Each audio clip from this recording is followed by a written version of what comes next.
Hello, friends. Sam Matero coming to you with another episode of The Brand. Today, we're going to be talking about one of my favorite subjects, food, specifically the career and business endeavors and not-for-profit endeavors of a good friend of mine, Chef Mark Allison. I met Chef about within the past year, and we've worked on various projects together. He has so impressed me as a man not only dedicated to his craft and to his career and profession, but to leveraging that platform and his knowledge to help people with eating healthy and advancing causes that are fighting chronic disease and raising awareness. He's a wonderful, wonderful, wonderful man, and I'm honored to bring him onto the show to share his endeavors with you, Chef Mark Allison. Welcome to The Brand. Thanks so much for coming on today, brother. Thank you, Sam. It's a pleasure to be here, and thank you so much for the invite. Absolutely. It's going to be a great conversation. Absolutely. I've really been looking forward to this because, as you know, not only do I love to eat, I am a good cook myself, not a formally trained chef, but I grew up in a Sicilian household with a crazy Sicilian mama from Jamaica, New York, and she knew how to cook, and she trained me and raised me up right in that regard. Of course, I'm nothing compared to you, the master. Chef Mark Allison, tell us a little bit about you and what you got going on in your business. Sam, sounds like you had a great childhood. In some regards. We won't get into that on this show. We don't want to open up a therapy session, but I did learn to cook, and that was a good thing. That's a big plus, especially these days, because not many people know how to cook. Yes. I think that's one of the problems why we've got so many ill people in this country. But a little bit about me. Like you, I love food. I think it's one of the greatest things that you can get enjoyment from, and it never goes away, even when you get older.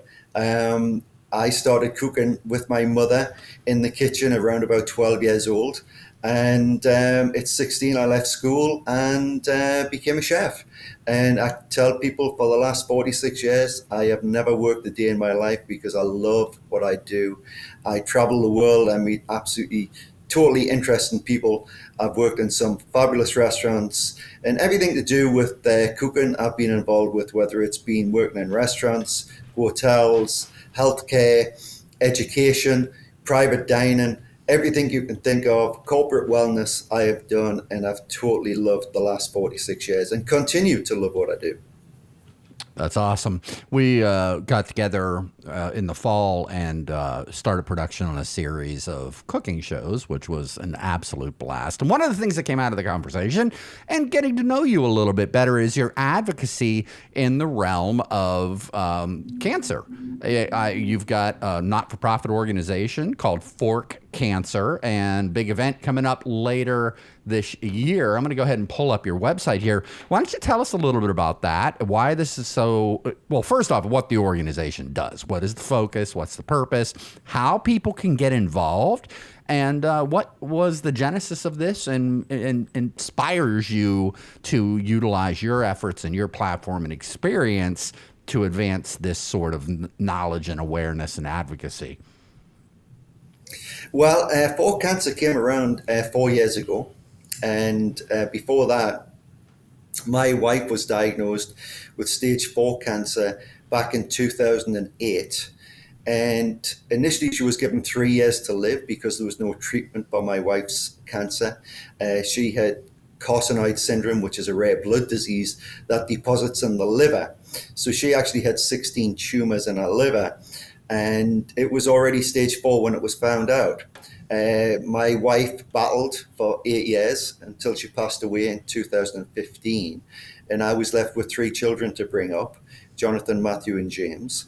And about 4 years ago, I decided, how can I honor my wife's life and also help those who are currently battling cancer to those who have survived cancer?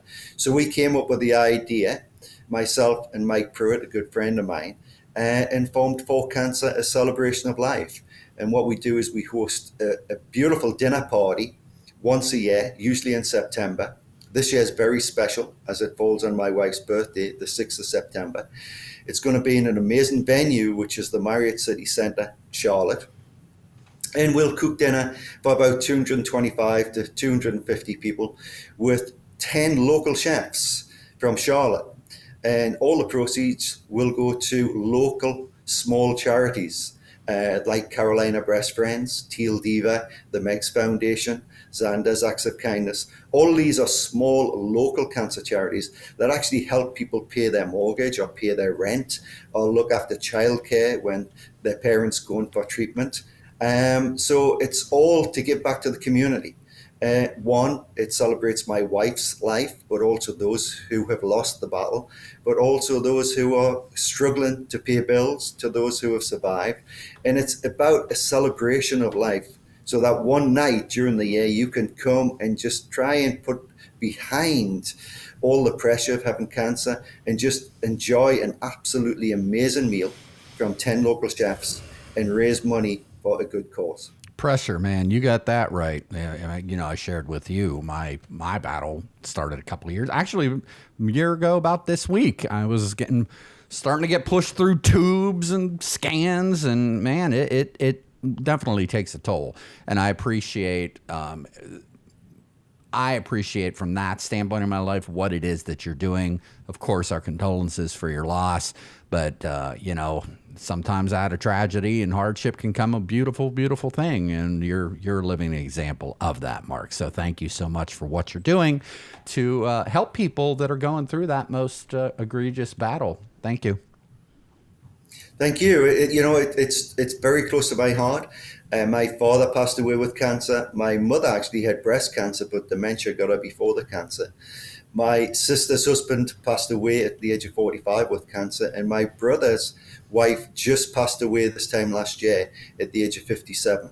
So it's not only affected myself, it's affected all my family members.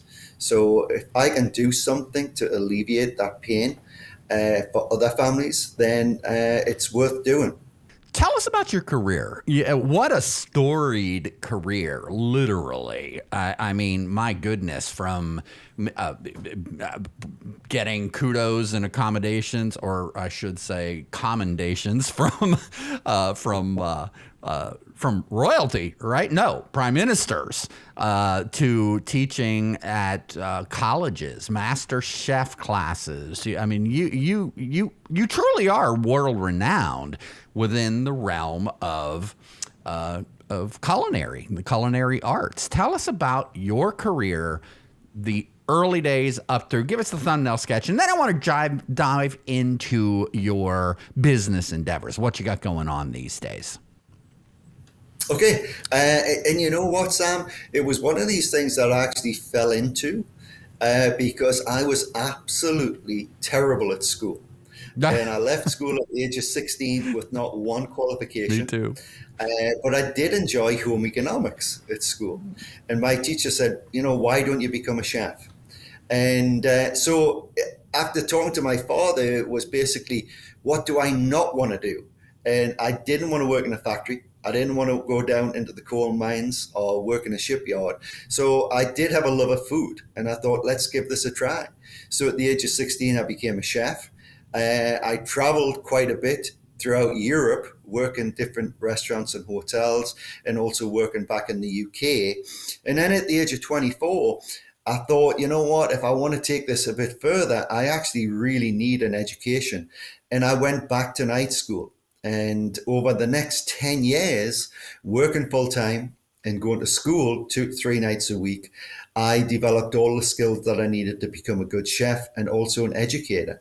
And then at the age of 30, I became a teacher of culinary arts. And I worked at Neath Port Talbot College. And I was very competitive with my students. And we basically won every competition in the UK. And if we didn't win, we came in the top 3. And that caught the eye of the Prime Minister, Tony Blair at the time, and I was invited to 10 Downing Street to be congratulated on the work I did in culinary arts throughout the UK at the time. I won the Craft Guilds of Chef Educator of the Year that same year. And then that caught the eye of Johnson Wales University. and they invited me and my family to move to America in 2004. And I became the Dean of Culinary Arts at the Johnson & Wales Charlotte campus and worked for Johnson & Wales for 10 years, educating literally thousands of students. And then I left there and became the director of culinary nutrition for the Dole Food Company. And I used to do all the menus and recipe development for the owner, David H. Murdoch, who was still alive at the age of 100. And all his eating philosophy was healthy eating. So I used to do all his healthy eating meal plans, write all the recipes for the Dole Food Company, as well as the partnership we had with Disney World. And it was just a great experience. I later moved on after Mr. Murdoch sold the company and became the executive chef at Forever Oceans, which was a sustainable seafood company. And I had a great career with Forever Oceans until I finally decided, why don't I work for myself? And now I'm a food consultant and I work with major brands throughout the country and do live presentations on their behalf in recipe development and private dinners. So I taught for 13 years, and I am curious about something. You taught for 10 years at a college level. Do you miss teaching? Actually, I taught for 20 years. 20 I taught years? 10 years. Johnson and Wales, you taught for 10 years. I was at Neathport Talbot for 10 years. Oh, wow. And Johnson Wales for 10 years. And I'm an educator at heart. Yes, I do miss teaching, but Yes. it doesn't matter what job I've had. There's always an educational component within that job because you're always teaching somebody or you're always learning something new yourself. So yes, I miss the classroom environment, but actually the education environment I am still involved with because I think we learn something new every day or we teach somebody something new every day. So talk to us about the magic of whole foods, single ingredient foods. I'm a great believer in food as medicine, and that the ingredients I use are what I call one ingredient food. So an apple is an apple. A piece of beef is a piece of beef. It hasn't got any artificial colorants or preservatives or additives in. So I take a number of one ingredient foods and I combine them to make a recipe that is nutrient dense, plate of food that you can eat and get that full nutrition from. So I don't prepare ultra processed foods. I don't eat fast foods. I'm just about to turn 61. Every time I have my physical, my doctor tells me I'm in the top 3% of all his patients because I'm not on one kind of medical prescription medication. I feel great. I still exercise usually once a day, if sometimes twice a day, 6 days a week. But it's all revolving around the food. I think if you eat right, then you feel great. Absolutely. Okay, now this show, we got the background out of the way, and there's so much more that we could get into. I really appreciate you sharing your story. Very inspirational. Again, thank you for everything that you do. Let's talk business. Chef Mark Allison, you spent your decades teaching, working for other folks. Now, is this your first time in your life that you have been completely independent? Yes, it is, Sam. Wow. Big transition, right? I have worked for 46 years for other people and enjoyed every moment. Yeah. And then, unfortunately, Forever Oceans went bankrupt about this time last year. So 150 people were laid off, and I was one of them. And I had a ton of job opportunities, but nothing that really excited me. And I took some time off and just decided, you know what, why I can either retire or at the age of 60, going on 61, I can reinvent myself and actually work for me. And if it fails, then the only person I can blame is me. And so far, it's been really encouraging. I've been working with national brands, doing recipe development for them, presentations for them. I've got two. I'll be traveling in March for one of the companies up into Connecticut, and then the other one is at the Boston Seafood Show. So I still get to put in travel for these different companies I'm working for, and I do private dinner parties. I teach a little bit of cooking out of the house for people that want to learn how to cook. But it's all based around health and wellness, because everything I do is to basically improve the physical body and the mental aspects of life with mindfulness. So I think if you can get into the kitchen and de-stress and cook something fabulous, then not only can you enjoy that plate of food, you can do something good for your body and your mind.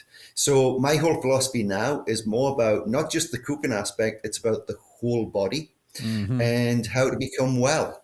And hopefully, as we age, we can still move around, we can still be physically active, we can still have a clear mind and think, but we can still enjoy life through food. I think one of the things that excites me about your message is when we break down our lives and we think of wellness, we think of well-being, right? I think a lot of people, you know, you've got your economic aspect of life, you've got your spiritual aspect of life. A lot of people that engage in exercise regimens and taking care of their bodies in that way. It's really empowering to learn how to cook and learn how to cook healthy. Talk about taking ownership, right? Garbage in, garbage out. We in the IT field, we know that. Computers work that way, right? So, and the old adage of you are what you eat. It's an incredibly empowering endeavor to learn how to cook, is it not? I think it is. You know, it's like anything in life, Sam. If you really want to learn something, you will take the time to actually learn and experience something new. Instead of sitting watching Netflix or Amazon Prime, go in the kitchen and just take one night a week and cook something that is actually healthy for you.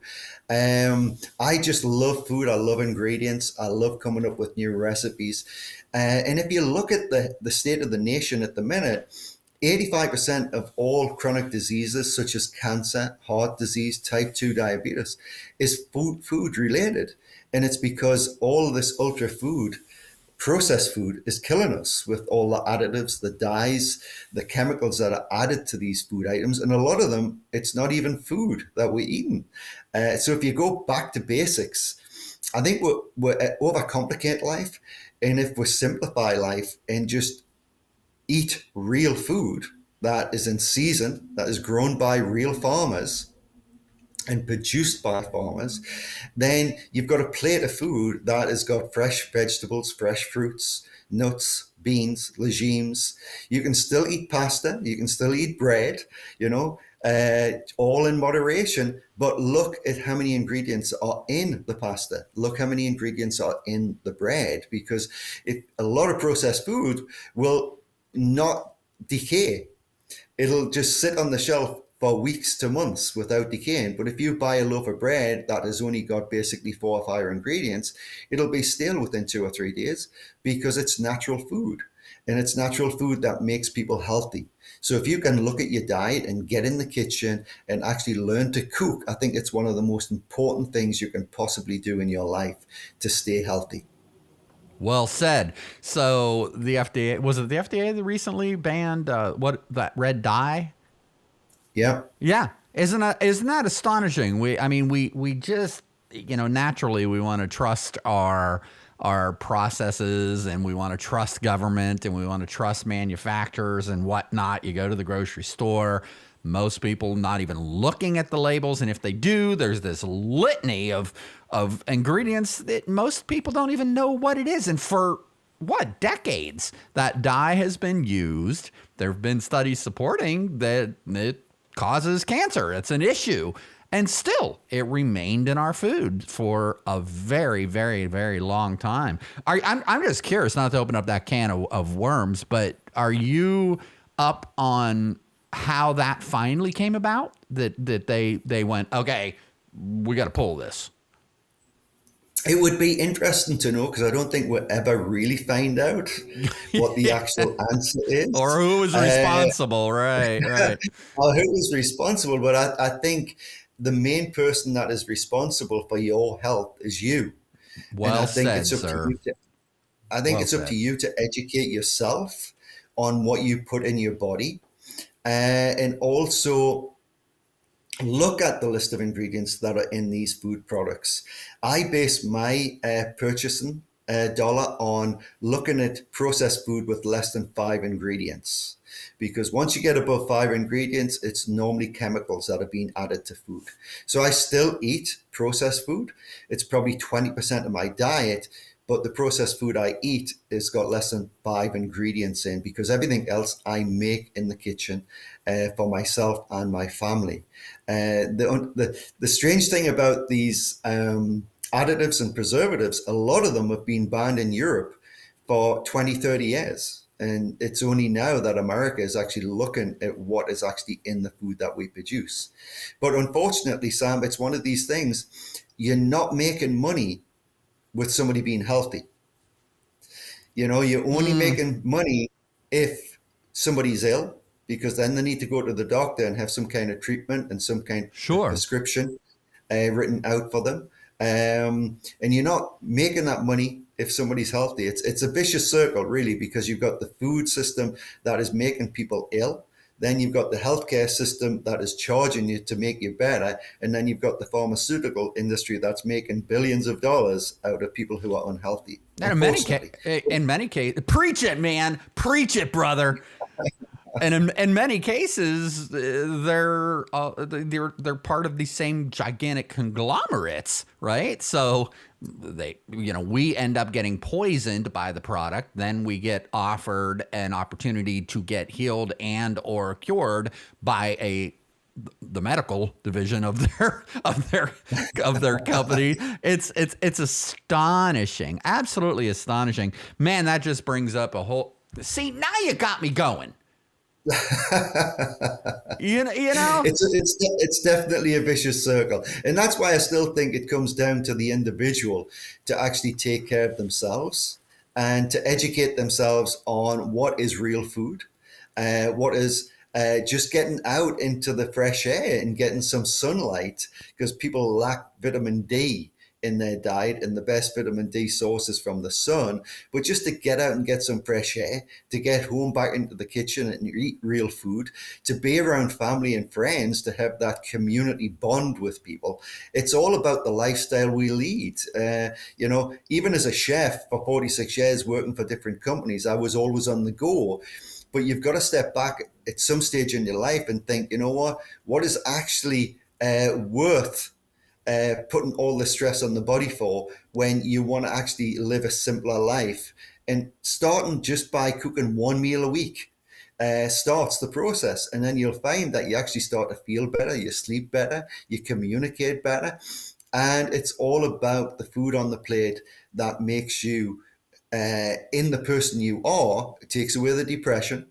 It gives you vitality, and hopefully you feel better about yourself. And that has an added bonus with your children, with your friends. And I think food is just one of the biggest pleasures we can do, but the benefits from actually eating real food outweigh all the negatives of ultra processed foods. What could you say to our guests who might agree with you, and they may say, "I this is great, but I don't have time." You know what?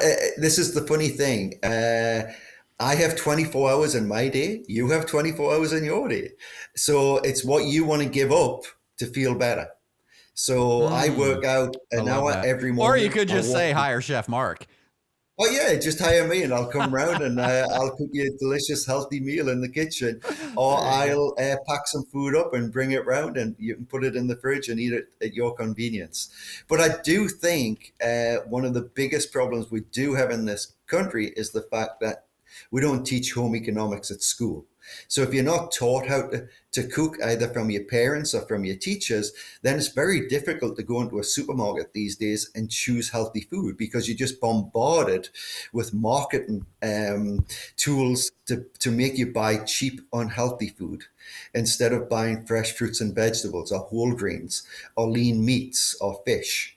So again, it all comes down to education, and it all comes down to what is most important to you. Do you want to feel healthy throughout your life, or do you want to get into your 60s or 70s and then feel fragile and not be able to walk properly, not be able to climb a flight of stairs, because it's all the years of abuse of eating ultra processed foods that make you ill long term. All right, let's talk networking. The show is really all about that. The whole goal of the brand, I should remind people, I can personally testify to Mark's skills and his professionalism, but coming on the show doesn't necessarily mean that we're endorsing the business. We're just giving this platform over to our guests so that they can share their passion, their experience, and their business endeavors. And of course, our kind viewers can respond if they so choose. So let's talk about the importance of networking in what you've done. I was showing, if those of you that didn't recognize the platform, there was this Instagram feed there with some nice pictures as Mark was talking. I'm going to go ahead through and put up some of the photos and some of your different platforms. Your LinkedIn page has exploded. I want you to talk a little bit about what you've learned about online networking as you've developed your brand and you're expanding your reach. Go ahead. I think networking is one of the most important things you can do. Spending 20 years in education, we used to inform the students, build your skills in the classroom, but get outside and network, because you never know who you're going to meet on that day or the next day that could offer you a tremendous opportunity to take your career to the next level. LinkedIn is a fabulous tool. I have not interviewed for a job in over 30 years. The last time I interviewed for a job, I was the age 30, and it was at Neath Port Talbot College. I was one of the very few, if not the only person ever to be hired by Johnson Wales University just by word of mouth. And every job I've had since has been through the connections I've made through networking. I've never interviewed for a job in 30 years. So I think that says a lot, because I think if you are true to your craft and a professional and you're just nice with people, I think this is what we forget in life, is just be nice. If you're nice to somebody, they'll be nice to you.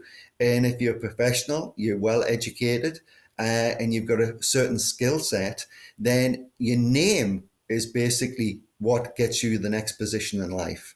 And LinkedIn is a great way just to put your skill set out to a wider audience. Same with Facebook, same with Instagram, and just see how many people that start to follow you. But to me, it's all about networking. I took the position at Forever Oceans, and one of the first things I was asked to do was build a network of chefs around America. And within a month, I had built 60 chefs onto the platform with their experience and knowledge to promote Forever Oceans.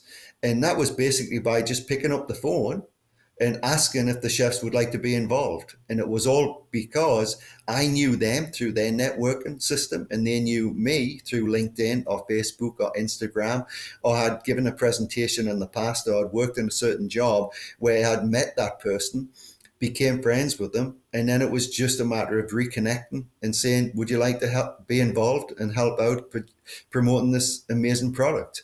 And again, through networking, I've never interviewed for 30 years. It's all been just because somebody's picked up the phone and said, Mark, your skill set fits the position that we're looking for. Would you be interested in this job? Or maybe they love the pan-fried shrimp recipe that I just showed.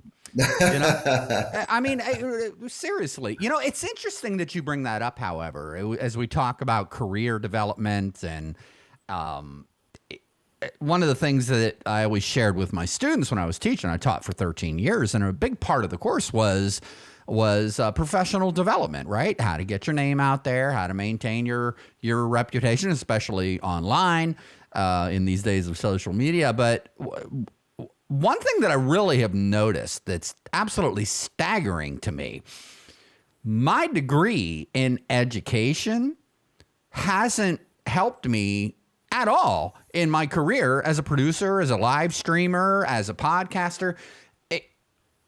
I don't know. I shouldn't say that. Maybe it did because, maybe, I don't know, maybe somebody saw it and they went, oh, well, it's an educational video and he knows education.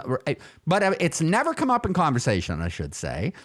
And I've never even had anybody ask me about it. When they hire me, I get the contracts and I get the jobs because somebody saw my work. Somebody heard somebody say, this is the guy that you want to talk to, right? And even maybe a funny, crazy little video that I put out there or a professional podcast like this. Somebody goes, hey, we got to check this dude out. It's so I share that experience with you in regards to that power of networking. I should say, though, I don't have nearly as many followers on LinkedIn. I'd like to. Man, you are just tearing it up. Look at this. I'm going to pull this up. 9,102 followers. How'd that happen? I haven't got a clue, but I just come back to the educational part is I don't think I've got an MBA from one of the top universities back in England. And not one person has ever asked me about that MBA. And I used to tell my students, if you want to be really good or you want to be the best, it's not about a qualification. It's about that skill set. Go and work for somebody. Right. It's about how you use what you've learned, right? Exactly. Go and work for somebody who you really admire. And learn everything you possibly can, because when you get to a certain level in life, it's all about that small circle of people who are already there. And if you're very good at what you do, you become part of that small circle and you move up in your career and you end up where you want to be eventually, all through educating yourself through a skill set from somebody that you admire. Let's talk about mentors. Who were some of your mentors in your life? My biggest mentor is Sir Winston Churchill, who was the Prime Minister of England during World War II. And I love his quote, never, never, never give up.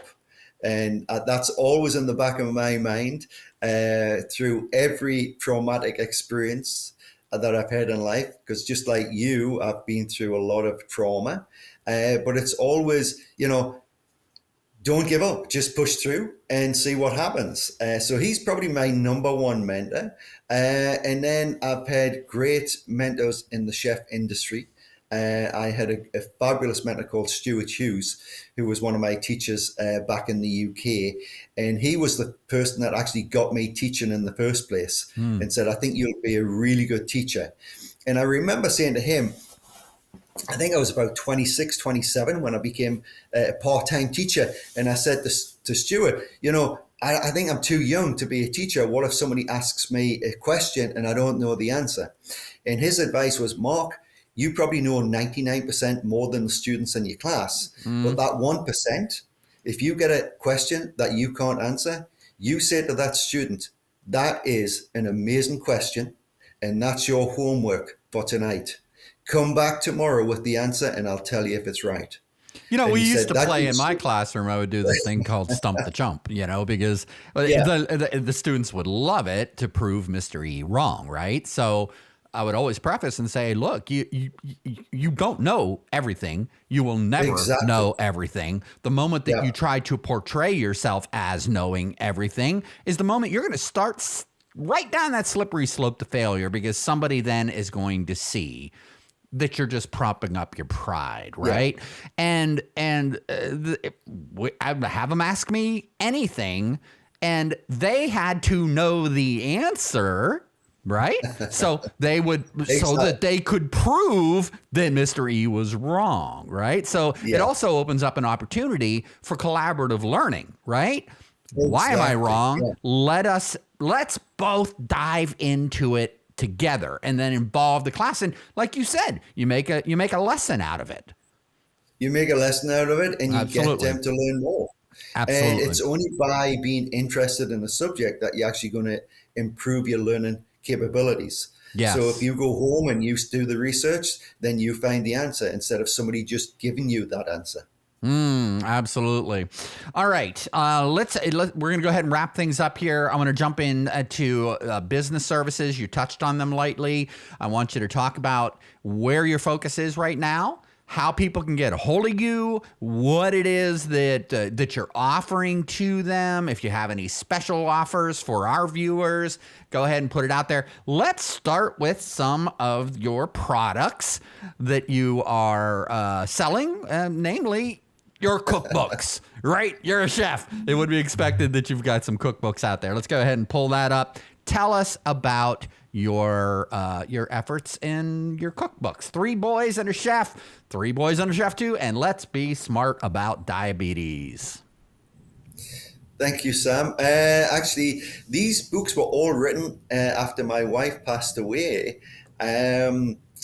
3 Boys and a Chef and 3 Boys and a Chef 2 are all family recipes that we use because when my wife was battling cancer, I basically put my wife on a plant-based diet. So there was a lot more fruits and vegetables. And these are all healthy family recipes that I turned into a book, recipes that I still use at home. That the boys thoroughly enjoy, and that all nutrient dense. And they've been out for quite a while now, and the reviews have always been tremendous. I have 3 boys, Jonathan, Matthew, and James, and Matthew and James are type 1 diabetics. So I used to do a lot of charity work for the Juvenile Diabetes Foundation. So I decided to write a book on type 1 diabetes, which will also help those with type 2 diabetes. And again, it's all about whole foods, nutrient-dense foods, easy recipes that anybody can make in their kitchen that hopefully they'll fall in love with because they're easy and they're packed full of nutrition and they stabilize the blood. So it's all about healthy eating. Everything I produce, even the recipes today, it's all about healthy eating. That's awesome. So other services, people want to get hold of you. How do they do so? And what are you excited about right now? You say you got some trips planned for your consultancy? For a consultant with 2 national brands. Awesome. Are you at liberty to say who and what you're going to be doing?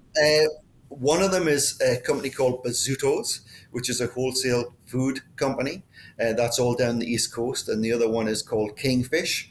And I'll be at their booth presenting their absolutely beautiful yellowtail at the Boston Seafood Show. Other than that, I do private parties within Charlotte. People can reach out to me for private cooking classes. I also do recipe development, menu planning, and any aspect of opening a restaurant. I can offer advice and mentorship and just teach people how to fall in love with actually eating real food. I love it. I love it. This turned out great, man. I can't tell you. You know, one thing, and I'm going to say this here too. One thing that really impressed me about you, beyond all the culinary stuff, I can see why the networking and the online networking worked for you. You want to know how I noticed that and why I say that? You tell me, Sam. Because you're sharing the heck out of my content. I'm sitting there and I'm going, okay, I can't tell you. I'm not complaining. I'm just stating a fact. I cannot tell you how many times that I have somebody on the show spend hours and hours in preparation, even have a written agreement that says that they're going to share and push it out after the fact, and then they don't do it. And I'm sitting here going, Mark, every time I turn around, Mark's liking my stuff. He's pushing it out. He's sharing it. And I'm sitting there going, you know, there's somebody that gets me and gets and values what it is that I'm doing. And, you know, there's a reciprocity there, right? When somebody is showing you that kind of love and appreciation, you're going to want to reciprocate that, right? So I just want to say publicly, number one, thank you for your support, Chef Mark, in giving me this opportunity to, let's face it, to leverage your platform, right? A lot of people are going to see this video. There's a win-win for everybody. But I want to say to those that are watching, you know, whether you're coming on my show or engaging with other people online, take the opportunity to stop what you're doing, share widely, show some digital love out there. Don't just simply scroll and hit like, right? Type a comment. Tell people about the people in your life that you are excited about. And Mark Allison, I want to thank you for doing that for us. Thank you, Sam. I really believe there's nobody who's a self-made man. You know, you cannot make yourself, you can improve yourself, but definitely. But I think it's all about networking, and it's all about helping other people. And that comes back to you. You know, if you help somebody and they can see that you've actually helped them at some stage by supporting what their venue or whatever business they're doing, or just a friendship, just being there, actually just helping people. I think that's what we're missing these days, is just to get out and help other people, because through their success, you feel success. And I think anybody that needs a helping hand, just reach out and give that helping hand to that person. That's beautiful. I read once, a candle's light doesn't dim when it lights another candle. You're not taking away from your own light by lighting up somebody else's life. Exactly. Yeah. It lights up the whole room. Absolutely. The more candles. Well, Chef Mark Allison, thank you for lighting up our show, for lighting up Charlotte and all the people's lives that you have touched with your wonderful endeavors. I encourage people to get in touch with you. I'm going to go ahead. We're going to take the show out. How do people get in touch with you, Chef Mark Allison? The best way is to go on my website, which is www.chefmarkallison.com. That's probably the easiest. You'll find my email address there, and just shoot me an email, and hopefully we can connect and do something in the future together. Outstanding, sir. God bless you for everything you're doing. Thanks again, and looking forward to sharing another wonderful meal sometime down the road. Thanks for coming on the brand. Thank you. Thank you so much for this opportunity, Sam, and good luck with everything. Cheers. Thank you very much. And there you have it. Another episode of The Brand in the Digital Bag. I'm your host, Sam Otero, coming to you from my lovely home studio in the wonderful Queen City, Charlotte, North Carolina. If you'd like to be on The Brand, I want to remind you that this show is about you. What is the brand? You are the brand. If you are a small business, an entrepreneur, you have a success story, and you want to share with the world, we want to hear from you. Visit us at ateromedia.com/the brand and fill out the application. We'll see about getting you on the show. We are getting very booked up. I gotta say, I'm real impressed with this, how this thing is taken off. And I want to thank everybody that's getting behind it, everybody that's sharing our content, pushing it out, taking the time to come on the show, and lifting up our platform. If you want to learn more about what I'm doing here with Charlotte Now, and maybe you want to bring on your own show onto our budding network, charlottenow.tv, you can check out some of our previous broadcasts there, features on not-for-profits and community events. And of course, beyond Charlotte, check out what I am doing on a regional, national level to advance my favorite topic, my focus of my career, digital media production. You can check me out at ateromedia.com. I provide live streaming services for private events, for corporate events. I provide consultancy, education, studio builds, and I want to remind everybody, all of our shows and all of my live streaming is powered by Shamai. It's a new brand of PTZ cameras and controllers, and we are an authorized rep here in the United States. Outstanding products, great value. If you're interested in learning more about that, visit me at ateromedia.com and click the gear page. Quick shout out to our sponsors today, Mint Hill Tool Rental. Thank you for your support. And of course, my dear friend at About Your House Radio, Ray Terry. Listen to him every Saturday mornings. Visit him at aboutyourhouseradio.com. That's it for this episode of The Brand. Again, I want to thank my dear friend, wonderful man, Chef Mark Allison. Thanks for coming on the show. Appreciate you watching. That's been this episode of The Brand. Next up, well, it's a big surprise. You're going to have to wait on that. We're going to be talking dogs here pretty soon, and I think I'm going to bring on my little guy, the most amazing little dude, Zeus, our toy Pomeranian. I think I'm going to have him co-host with me. We'll be making those announcements very shortly. Thanks for watching. We'll see you at charlottenow.tv and the next episode of The Brand. I'm Atero, and I'm out.